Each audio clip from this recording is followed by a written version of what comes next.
tardes a todos mis hermanos.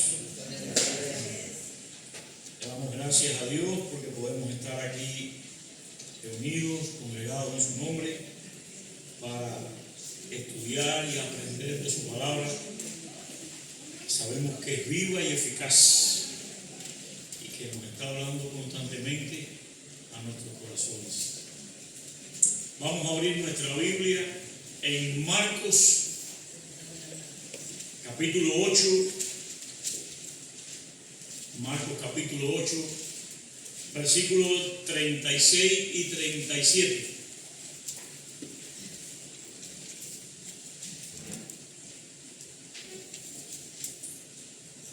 Dice así: porque ¿qué aprovechará al hombre si ganare todo el mundo y perdiere su alma? ¿O qué recompensa dará el hombre por su alma? Vamos a ver.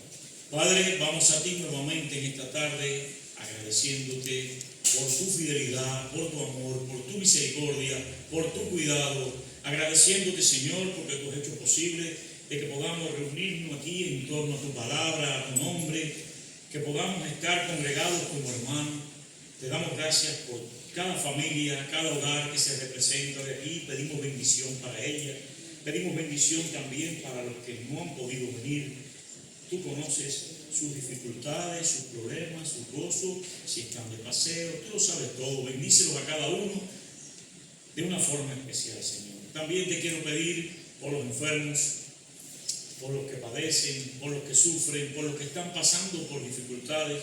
Señor, que tú les muestres tu soberanía, que tú muestres tu misericordia en cada dificultad. Por eso, Padre, bendice este tiempo, bendice lo que vamos a hacer hoy en esta tarde, en este lugar.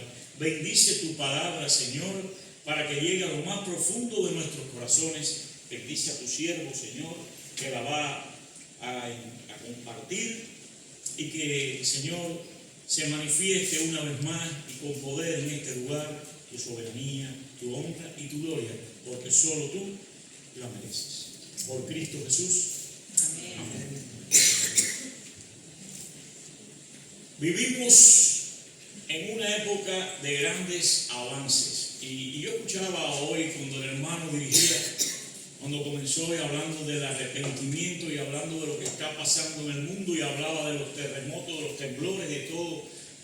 Y un poco que este versículo que vamos, o estos versículos, porque son dos que vamos a discutir, por darle un nombre de fuerza, ¿no? O que vamos a estar viendo, un poco que es preocupante, porque es un versículo que Jesús nos pregunta y dice: porque ¿qué aprovechará al hombre si ganare todo el mundo y perdiere su alma? ¿O qué recompensa dará el hombre por su alma? Y como decía ahorita, vivimos en una época de grandes avances. Nunca la humanidad había disfrutado de tanta tecnología, tantas comodidades y tantas oportunidades. Sin embargo, también vivimos en una generación marcada por la ansiedad, la depresión, y existe un profundo vacío espiritual en el corazón del ser humano, a pesar de todos los avances que estamos teniendo. El hombre ha conquistado las montañas, ¿verdad? Pero no ha conquistado su propio corazón. El hombre ha aprendido a comunicarse con el mundo entero y ha perdido la comunión con Dios. Ha logrado prolongar la vida, pero no ha podido vencer la muerte. Ha llenado sus manos de cosas, pero su alma continúa vacía.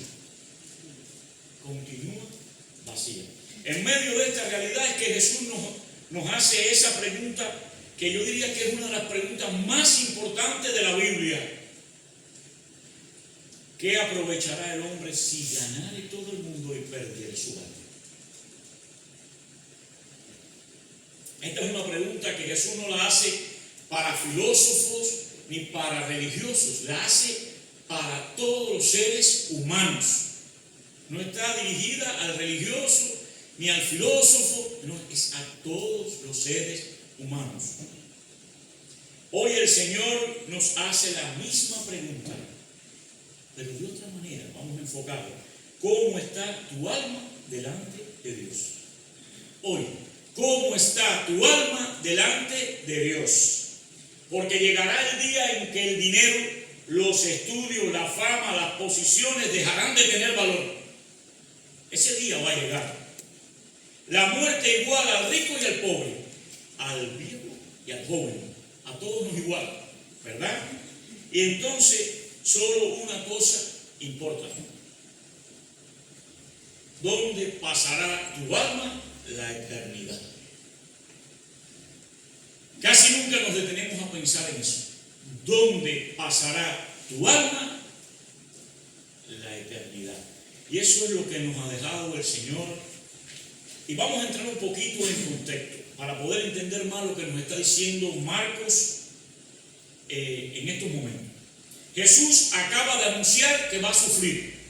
Jesús acaba de anunciar que va a morir y resucitará al tercer día. Pedro, pensando desde una perspectiva humana, intenta impedirlo. Jesús lo reprende. ¿Por qué lo reprende? Porque no está poniendo su mirada en los planes de Dios. Pedro dice: Señor, ahora que te tengo, te voy a perder. ¿Y qué hace Jesús? Lo reprende. Porque Pedro está pensando de una forma humana y no está viendo los propósitos y los planes que tiene Dios en ese momento. Después de eso, el Señor enseña que seguirle implica negarse a sí mismo, tomar la cruz y poner a Cristo por encima de todo. Les está enseñando Jesús. Negarse a sí mismo. Muchas veces escuchamos eso. Negarse a sí mismo. Pero eso quiere decir algo. Cuando decimos que debemos negarnos a sí mismos, es que debemos renunciar al derecho de gobernar a nuestras propias vidas y decirle: Jesús, gobierna mi vida. Eso es negarse a sí mismo. Yo renuncio al derecho de yo gobernar mi propia vida y le digo: Jesús, gobierna mi vida. Lo otro es tomar la cruz. Yo lo he conversado con personas en la calle, ¿no? Y cuando hablan de tomar la cruz, muchos piensan que es cuando cogen el madero, cuando lo cargan. Y Jesús lo que está diciendo cuando dice: toma tu cruz y sígueme, te está diciendo que tienes que morir al yo. Somos muy llamados al yo. Yo sí puedo, yo lo logré, fue por mis propios medios, yo soy capaz. Y Jesús te está diciendo: renuncia, muere a tu yo, renuncia a tu propia voluntad. Y le está diciendo: tienes que estar dispuesto a sufrir y, si es preciso, a morir por mí. Eso es cargar la cruz. Estar dispuesto a sufrir y a morir por amor a Cristo. En resumen, vivir cada día de nuestras vidas como un discípulo de Cristo. A eso somos llamados, a vivir cada día de nuestras vidas como discípulos de Cristo. El Señor no está hablando simplemente de riquezas en este versículo. Está confrontando las prioridades del corazón. Las prioridades del corazón. Nos enseña que una persona puede alcanzar todo lo que el mundo considera éxito. Eso lo puede alcanzar una persona. Pero, sin embargo, puede perder lo único que tiene valor eterno: su alma. Es decir, que alcanzar todo lo que tú persigues en la vida no te garantiza que no pierdas tu alma. Por eso el título que le puse a este mensaje pues es el mismo versículo que estamos leyendo. ¿De qué le sirve al hombre que ganare todo si perdiera su alma? El hombre puede ganar muchas cosas y sin embargo perder lo único que tiene valor eterno. No, lo está diciendo ahí el Señor. El Señor Jesucristo no está condenando el trabajo, ni las posesiones, ni el esfuerzo legítimo. La Biblia enseña que Dios es quien da la capacidad de trabajar y proveer. Quiere decir, no está mal, usted tiene que trabajar, porque mi padre trabaja las 24 horas y no descansa. Por lo tanto, usted tiene que trabajar, usted tiene que proveer. En ningún momento este versículo está diciendo que es malo trabajar, que es malo tener posesiones. Ahora, ¿qué pasa? ¿Qué nos está enseñando este versículo? El problema comienza cuando las cosas temporales, cuando las cosas pasajeras ocupan el centro de nuestra vida, ocupan el lugar que tiene que tener Dios en nuestra vida. Ahí es donde comienza el problema. El problema no es lo que usted tiene. ¿Qué pasó con lo que usted tiene? Lo convirtió en un ídolo, lo hizo el centro de su vida. Ahí es donde está el problema. Y eso es lo que nos está diciendo este versículo. Cuando el hombre vive solamente para esta vida, cuando todas sus esperanzas están puestas en lo terrenal, cuando los pensamientos del corazón giran únicamente alrededor de mi casa, mi dinero, mi negocio, mi placer, mi futuro. Fíjense que es el mí, el yo. Y adelante hablamos de que había que renunciar a ese yo. Cuando todo gira en torno a mi persona, ¿qué está pasando? Entonces el hombre está viviendo sencillamente como si Dios no existiera. Como si Dios no existiera. Y eso es exactamente lo que Jesús ilustró en la parábola del rico insensato, que la encontramos en Lucas capítulo 12, versículos del 16 al 21. Versículos del 16 al 21. Tal vez tengo que ir un poquito rápido porque la predicación no es muy corta, pero me gusta predicar corto, no me gusta predicar largo. Es decir, que a lo mejor yo acelero un poquito el cuentamilla, ustedes anoten el versículo. Dice, también le refirió una parábola diciendo, la heredad de un hombre rico había producido mucho, y él pensaba dentro de sí diciendo, ¿qué haré? Porque no tengo dónde guardar mis frutos. Y dijo, esto haré, derribaré mis graneros y los edificaré mayores, y allí guardaré todos mis frutos y mis bienes, y diré a mi alma, alma, muchos bienes tienes guardados para muchos años. Repósate, come, bebe, regocíjate. Pero Dios le dijo, necio, esta noche vienen a pedir tu alma, y lo que has provisto, ¿de quién será? Así es el que hace para sí tesoros y no es rico para con Dios. Podemos observar algo en este versículo. De todo lo que está pasando en esa parábola, nos damos cuenta que ninguna parte, todo lo que dice es mis frutos, mi granero, mis bienes, pero en ninguna parte vemos nada que diga, que hable de Dios, que aparezca la eternidad, que aparezca el prójimo. Quiere decir que la riqueza jamás pensó en ayudar a nadie. No aparece el prójimo y no aparece el alma. Y de repente Dios irrumpe en sus planes. Necio, esta noche vienen a pedir tu alma. En ningún momento el hombre se acordó de Dios.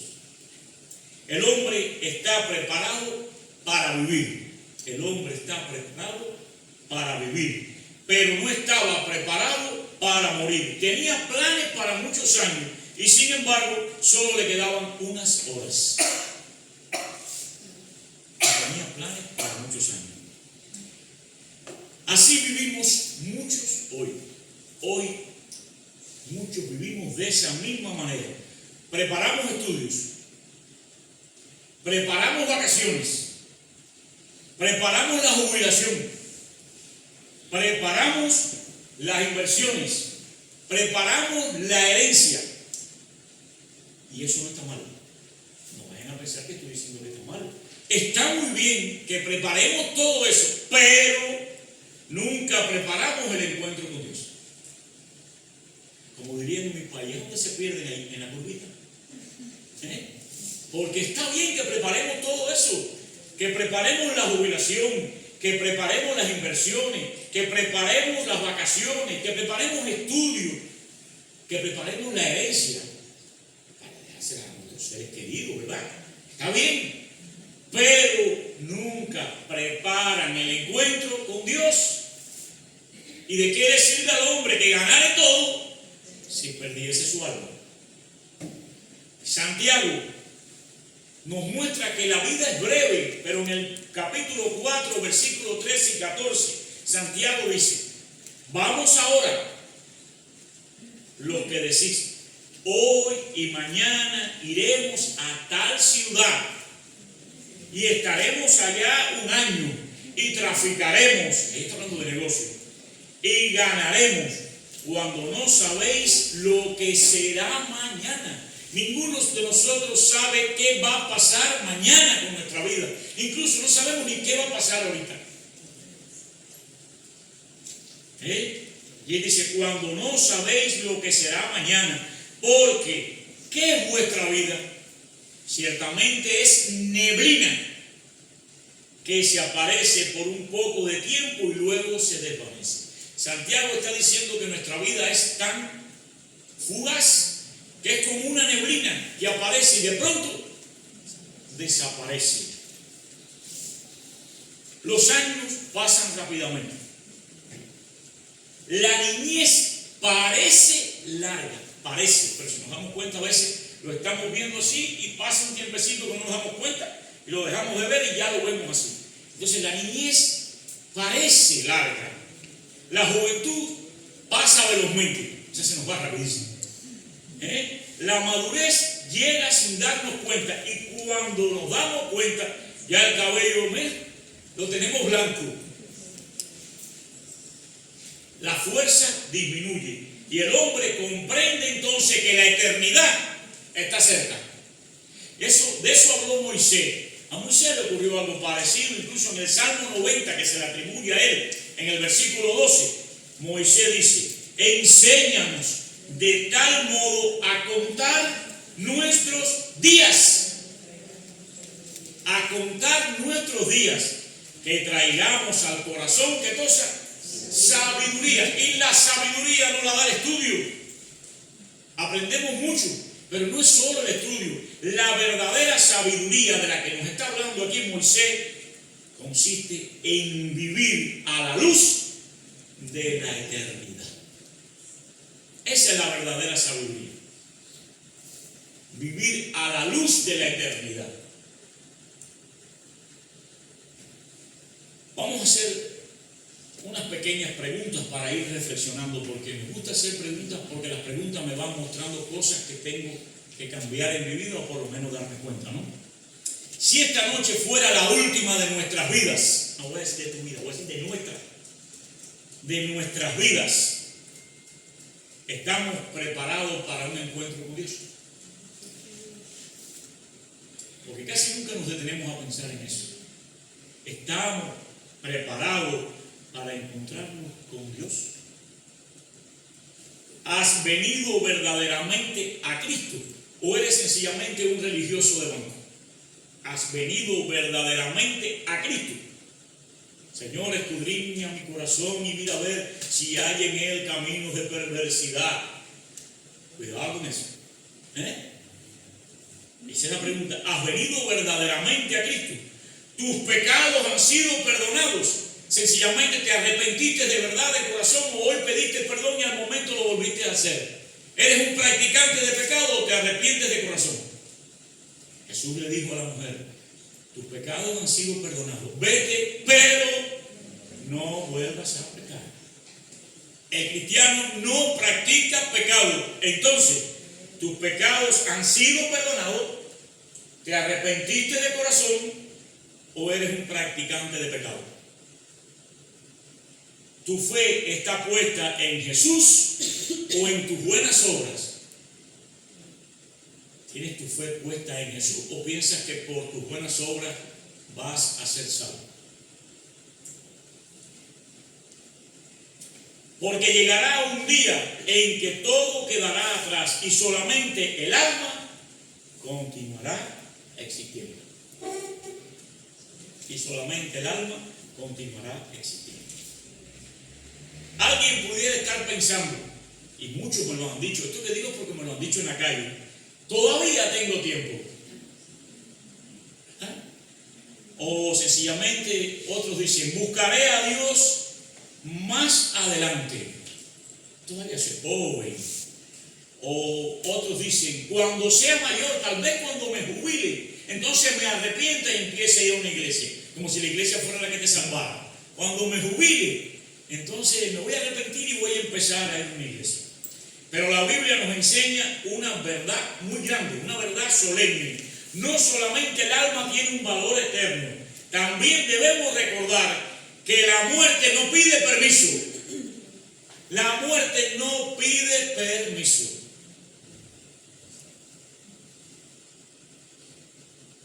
La muerte es una realidad que todos conocemos, pero pocos queremos pensar en ella. La Biblia, sin embargo, habla claramente sobre ella, no para producir miedo sin esperanza, sino para conducirnos a Jesucristo. Te menciona la muerte, pero no para que tengamos un miedo sin esperanza, sino para conducirnos a Jesucristo, que es en el que tenemos esperanza de vida eterna. Hebreo capítulo 9, versículo 27 dice: y de la manera que está establecido para los hombres que mueran una sola vez, y después de esto, el juicio. El juicio. Este versículo nos enseña tres verdades. La primera, la muerte es segura. Es segura. Todos vamos a morir. La muerte es segura. Segundo, moriremos una sola vez. No existe una segunda oportunidad después de esta vida. Por lo tanto, el momento es ahora, es hoy. Porque yo no sé qué va a pasar ahorita o qué va a pasar mañana. La tercera, después viene el juicio y todo hombre comparecerá delante de Dios. Es lo que me está enseñando este versículo. Y de la manera que está establecido para los hombres que mueran una sola vez, y después de esto, el juicio. Jesús llama a algo muy importante: estar preparados. Estar preparados. Y Lucas capítulo 12 versículo 40 dice, Lucas capítulo 12 versículo 40 dice: vosotros pues también estad preparados, porque a la hora que no penséis, el Hijo del Hombre vendrá. Entonces tenemos que tener las cuentas claras, porque no sabemos a qué hora el Hijo del Hombre vendrá. No sabemos el día, no sabemos la hora, pero sí sabemos algo: debemos estar preparados. No preparados económicamente, eso no te va a salvar. No preparados intelectualmente, eso no te va a salvar. Preparados espiritualmente. Preparados espiritualmente es lo que tenemos que estar. La muerte llega a todos. Llega al rico, llega al pobre, llega al joven, llega al anciano, llega al fuerte, llega al débil. Nadie puede detenerla. Nadie tiene autoridad de nosotros para detener la muerte. Y dice Eclesiastés capítulo 8, versículo 8. Dice, Eclesiastés capítulo 8, versículo 8. Dice: no hay hombre que tenga potestad sobre el espíritu para retener el espíritu, ni potestad sobre el día de la muerte. Y no valen armas en tal guerra, ni la impiedad librará al que lo posee, al que la posee. No existe arma para librarte, para tú detener la muerte. Nadie tiene dominio sobre el día de su partida. Por eso Dios nos llama hoy, no mañana, no cuando sea conveniente para nosotros. ¿A qué? A estar preparados, a poner las cuentas claras con el Señor. Tenemos que poner las cuentas claras. Si hay algo que tenemos por ahí, pues Él nos dice: arrepiéntete, pero pon tus cuentas claras con el Señor. Muchos dicen: más adelante buscaré al Señor. Ojalá Y de verdad, tengan tiempo. Cuando yo veo a una persona que se le ha predicado el Evangelio y te ha dicho así, a lo mejor un día, y después un día lo veo, digo, gloria a Dios, está en los caminos, tuvo tiempo, por lo menos está aquí. Yo no sé lo que hay en su corazón. Yo no sé si es cristiano o no, o está sentado ahí haciendo un hueco, pero por lo menos está escuchando la palabra. Y la obra la va a hacer el Señor, conforme a su tiempo y a su voluntad. Está mejor que allá afuera. La Biblia dice en 2 de Corintios, capítulo 6, versículo 2. 2 de Corintios. Dice, he aquí, ahora es el tiempo aceptable. Y vuelvo a decir, ahora, que no es un capricho del predicador, es la Biblia. Ahora es el tiempo aceptable. He aquí, ahora el día de ¿qué? De la salvación.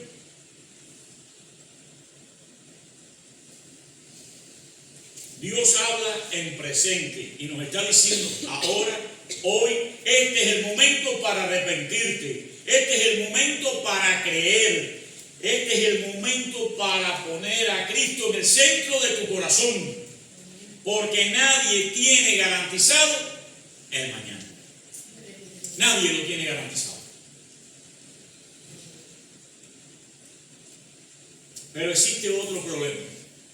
No solamente olvidamos la brevedad de la vida, también existe algo dentro del corazón humano que nos aleja de Dios.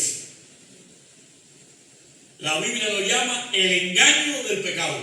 El engaño del pecado. El pecado engaña el corazón del hombre. Y después de considerar esto que hemos hablado ahora aquí en la tarde, iba a decir en la mañana, como siempre predico de mañana, de esto que hemos hablado, la vida, teniendo en cuenta que la vida es breve y la muerte es segura, nos podemos hacer una pregunta que a mí me llama mucho la atención. ¿Por qué, si todos sabemos que un día moriremos, tantas personas siguen viviendo de espaldas a Dios? Tantas personas siguen viviendo de espaldas a Dios. Y eso lo vemos hasta dentro de nuestra propia familia. Sufrimos por eso, porque los amamos. Si todos sabemos que Dios es el único que le puede dar esperanza al corazón del hombre. Dios es el único que trae paz al corazón del hombre. ¿Por qué seguimos viviendo de espaldas a Dios? ¿Por qué vemos las personas que siguen viviendo de espaldas a Dios? A nosotros no nos queda otra cosa que orar por Dios. Y la respuesta es clara. Eso sucede por una sencilla razón, y la Biblia lo dice, porque el pecado engaña al corazón.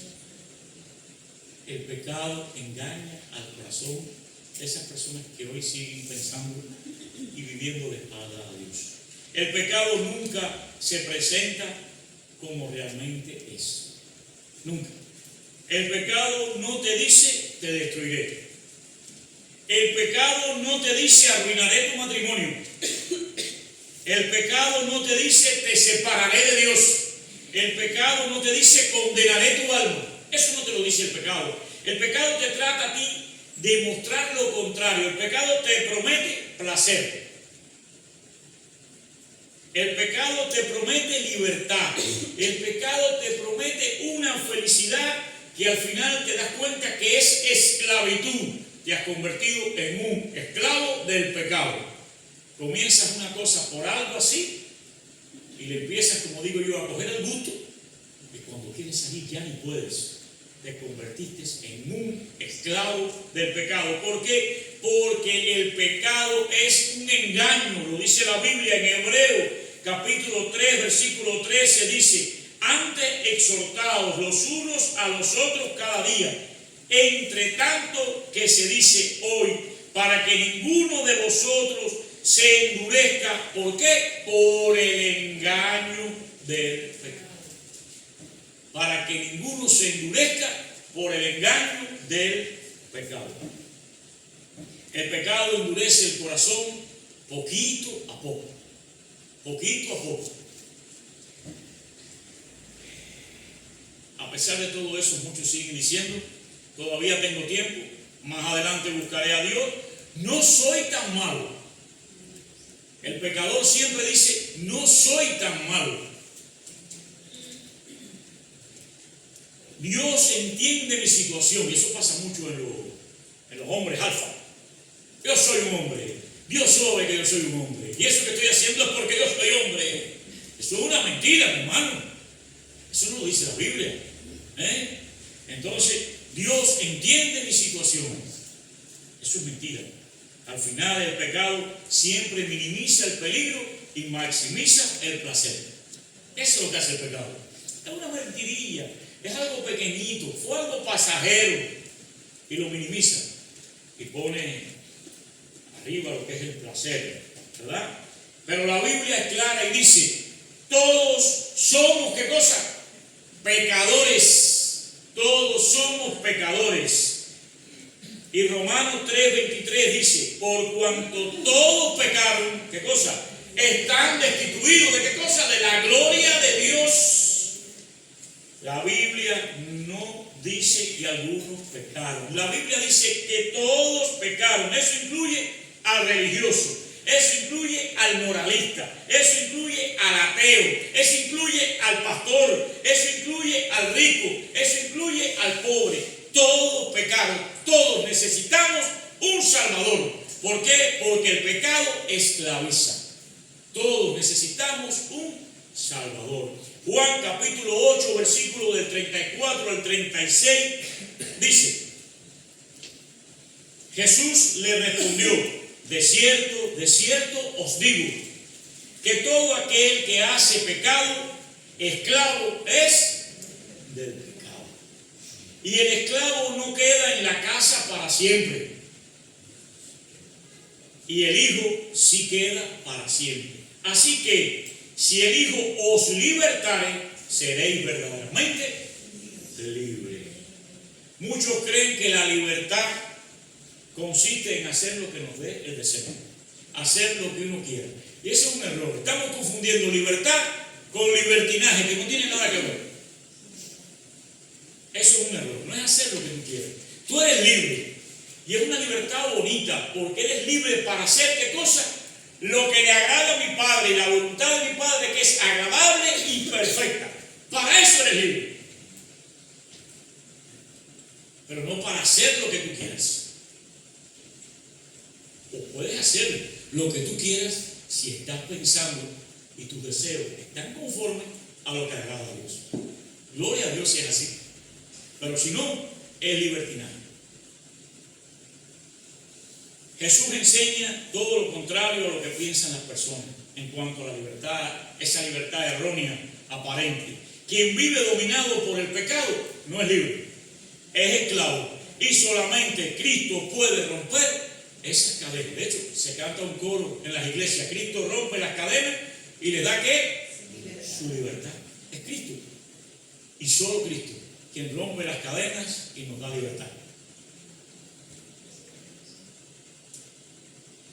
Tal vez algunos digan, nunca he matado, nunca he robado un banco. Muchas veces, para ver lo bueno que decimos que somos, empezamos a compararnos con otros.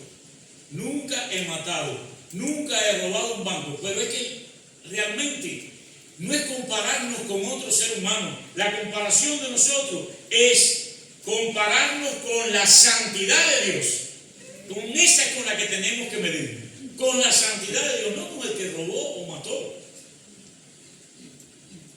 Y cuando establecemos una comparación con la santidad de Dios, no clasificamos, hermano.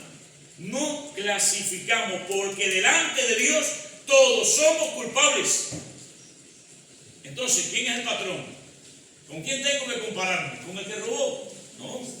¿Con el que mató? No. Ese es pecador, igual que yo. Tengo que compararme con la santidad de Dios. Por eso necesitamos desesperadamente un Salvador. Cristo vino a rescatar lo que se había perdido. Hasta aquí el mensaje ha confrontado nuestros corazones. Pero el Evangelio no termina mostrando el problema. El Evangelio también nos da la solución. Y la solución tiene un nombre. Y el nombre es Jesucristo. No hay otra solución. Dios no dejó al hombre perdido. Dios no dejó en ningún momento al hombre perdido. Envió a su Hijo. Jesús vino a buscar lo que se había perdido. Y eso lo dice Lucas capítulo 19, versículo 10, que dice, porque el Hijo del Hombre vino a buscar y a salvar lo que se había perdido.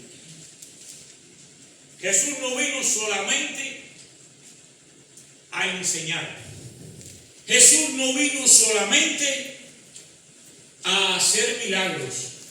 Jesús vino a salvar, vino a rescatar, vino a perdonar y vino a reconciliar al pecador con Dios. A eso vino Jesús. El amor de Dios se mostró en toda su plenitud.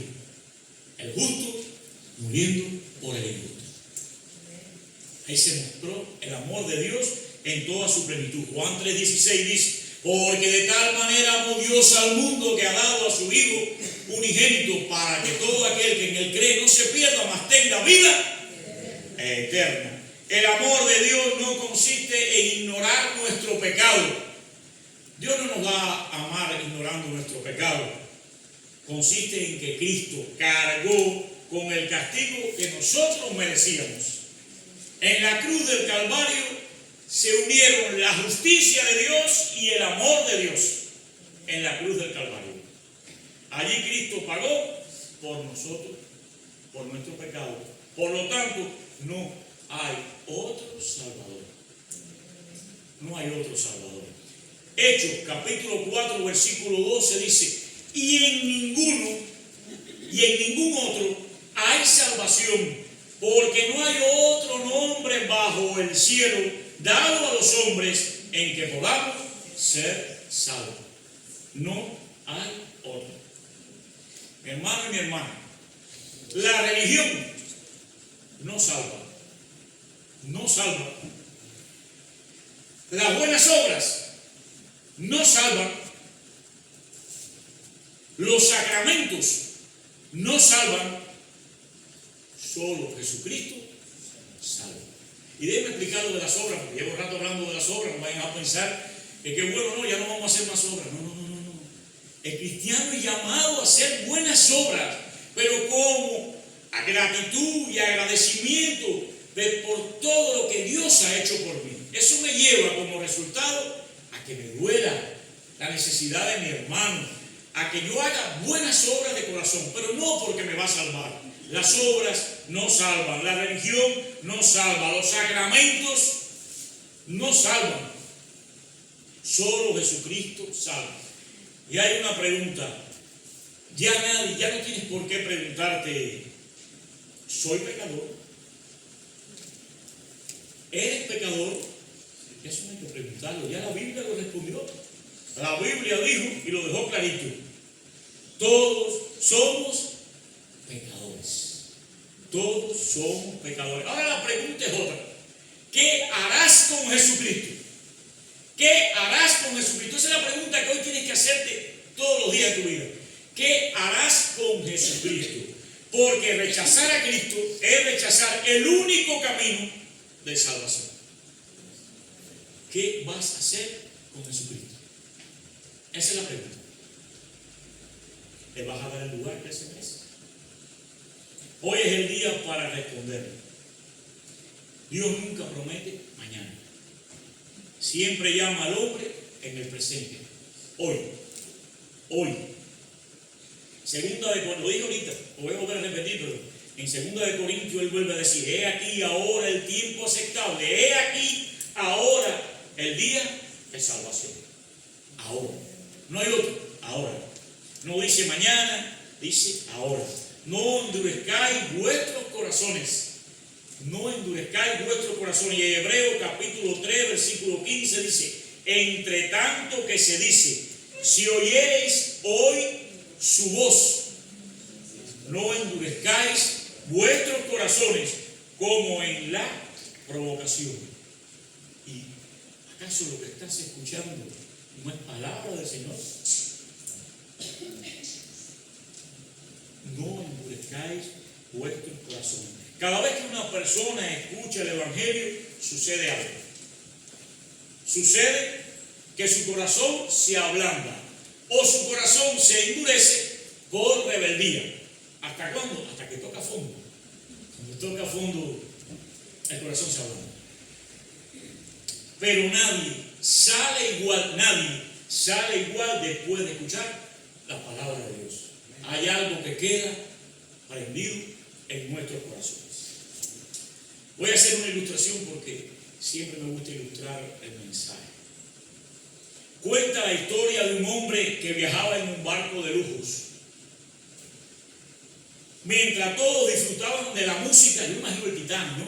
Mientras todos disfrutaban de la música y de la comida, un marinero observó que el barco se dirigía directamente hacia una roca gigante.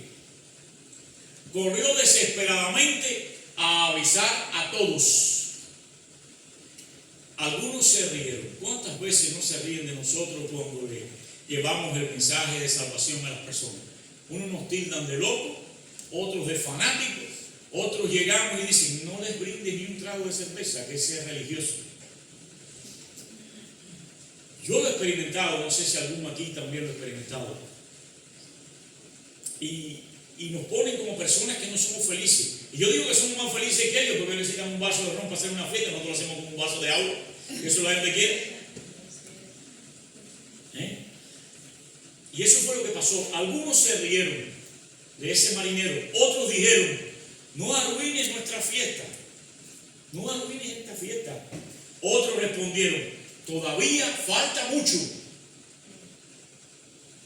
Pero el marinero insistía porque veía el peligro.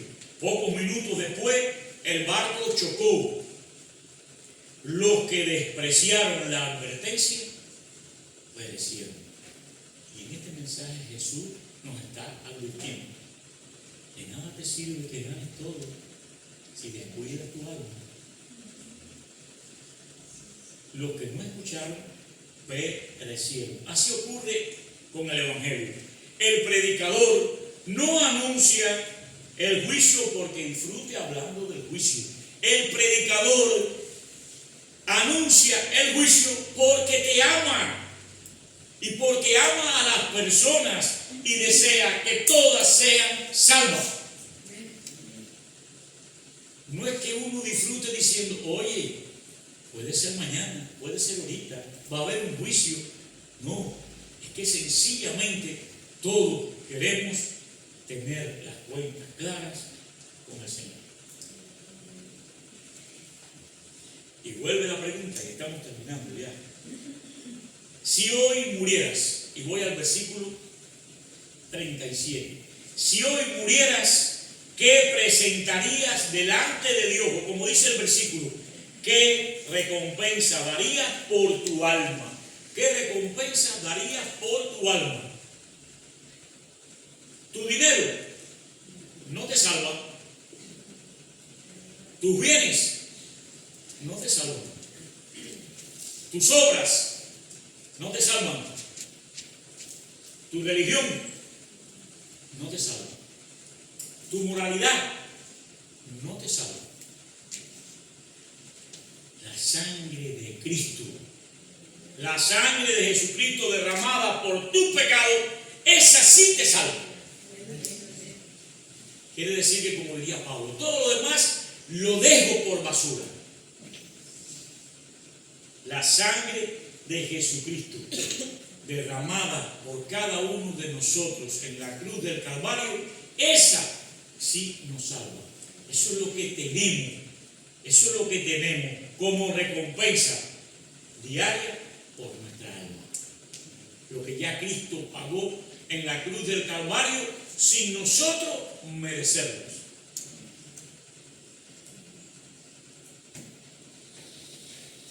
Mi hermano y mi hermana, hay una exhortación en este mensaje. No juegues con tu alma. No juegues con tu alma. Todo puede recuperarse. El dinero va y viene. Se puede recuperar. La salud, en parte, muchas veces con un tratamiento, se recupera. Los bienes también Y nosotros los que somos emigrantes sabemos que muchas veces lo hemos recogido hasta los contenedores casi nuevos. Quiere decir que los bienes tampoco, los bienes materiales nos preocupan. ¿Es verdad o mentira? No nos preocupan. Ahora, pero una vez perdida la oportunidad de venir a Cristo, una vez perdida la oportunidad de venir a Cristo, después de la muerte, ya no habrá otra.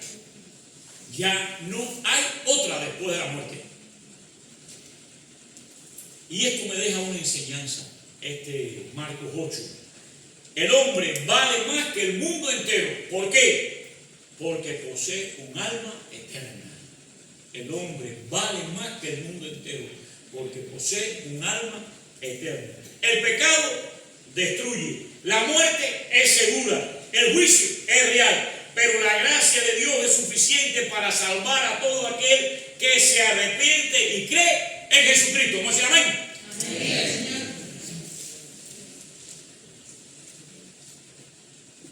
Y esto me lleva a reflexionar. ¿Qué ocupa el primer lugar en tu vida? ¿Qué ocupa el primer lugar en tu vida? ¿Los placeres del mundo o Jesús? ¿Qué ocupa el primer lugar en tu vida? ¿Hay algo que amas más que a Jesucristo? Sí, a mí me han pasado que me han dicho, mi hijo, tu hijo. Mira, mi hermano, tú tienes un hijo porque Dios te ha bendecido. Tú tienes una buena esposa o un buen esposo porque Dios te ha bendecido. Tú tienes buen nivel económico porque Dios te ha bendecido. Tú tienes un buen trabajo porque Dios te ha bendecido. Tú tienes salud porque Dios te ha bendecido. Y si Dios te lo ha dado tanto, ¿qué tú tienes para amar más que a Jesucristo? Si es que todo lo que tú tienes le pertenece a Él. Tú sabes la cantidad de millonarios que han gastado fortuna buscando por África, por no sé qué lugar, que le traigan a mi muchachito, porque no lo han podido tener. Entonces, el tener un hijo es un regalo de Dios. Entonces, ¿hay algo que puedas amar más que a Jesucristo? Nada, porque todos los placeres que disfrutas y las bendiciones que tú disfrutas hoy, se las debes a Jesucristo. ¿Estás viviendo para la eternidad? ¿Estás haciendo las cosas pensando en la eternidad? ¿O sencillamente ya te resignaste a una caja fría y vacía de palo? Tienes que preguntarte eso. Yo estoy viviendo pensando en la eternidad. Todos creemos que los que estamos aquí estamos pensando en la eternidad. No queremos saber de la caja de palo fría. Queremos pensar en la eternidad. Pensamos que hay algo mejor, que hay algo que el Señor nos promete donde no hay llanto ni dolor. ¿Verdad? Si Cristo regresara hoy, ¿estamos preparados? Tenemos que llevarnos eso en el corazón hoy cuando salgamos de aquí, porque acostumbramos a través de los años se acabó el sermón, cierro la Biblia, esto es lo que viene, o el tema, o el mensaje. Si Cristo regresara hoy, ¿estamos preparados? No me respondas, respóndele con tu corazón al Señor. Jesús terminó su enseñanza con una pregunta, no con una afirmación. ¿Qué aprovechará el hombre si ganare todo y perdiera su alma? Dejó una pregunta, la dejó abierta para que la analicemos. 2000 años después, 2000 y tantos años después de esa pregunta todavía está latente. ¿Qué aprovechará el hombre si lo gana todo y pierde su alma? Hoy cuando termine el culto, todos iremos a nuestras casas, si Dios quiere. Y mañana iremos al trabajo, haremos las cosas cotidianas de la vida. Pero esta pregunta no la olvidemos. ¿De qué nos sirve que ganemos todo si perdemos nuestra alma? ¿Por qué? Porque llegará el día en que ya no importa cuánto dinero ganaste, cuántos títulos universitarios tuviste o cuántos bienes materiales acumulaste. Solo importará una cosa, y lo resumo en dos preguntas. Dios te preguntaría, ¿qué hiciste con mi hijo? ¿Y qué hiciste con los dones que yo te di? ¿Qué hiciste con mi hijo? ¿Y qué hiciste con los dones que yo te di? ¿Cogiste a mi hijo y lo pusiste en el frente, en el centro de tu corazón? lo honraste y lo glorificaste como Él se merece. Fue tu patrón de conducta para alcanzar el carácter del varón perfecto. ¿Qué hiciste conmigo? ¿Qué hiciste con los dones que yo te di? ¿Los pusiste al servicio de la obra? ¿Los pusiste para honrarme a mí? ¿O los pusiste para ganar fama, prestigio y para tus propios deleites? Un día te lo van a preguntar. Porque tus dones no son tuyos. Son para que los pongas al servicio de Dios. Y su Hijo, Él lo sacrificó en la cruz del Calvario para que lo coloques donde tiene que ir, en el centro de tu vida. En el centro de tu vida. Si hoy escuchas su voz, y sé que la estás escuchando porque es palabra de Dios, no endurezcas tu corazón. Ven a Cristo con arrepentimiento y fe. Él sigue recibiendo a los pecadores. Él sigue recibiendo a los pecadores. Sigue perdonando. Sigue transformando vidas. Y sigue dando vida eterna a todo aquel que cree en Él. Que Dios nos conceda la sabiduría para no ganar el mundo y perder aquello que tiene un valor eterno.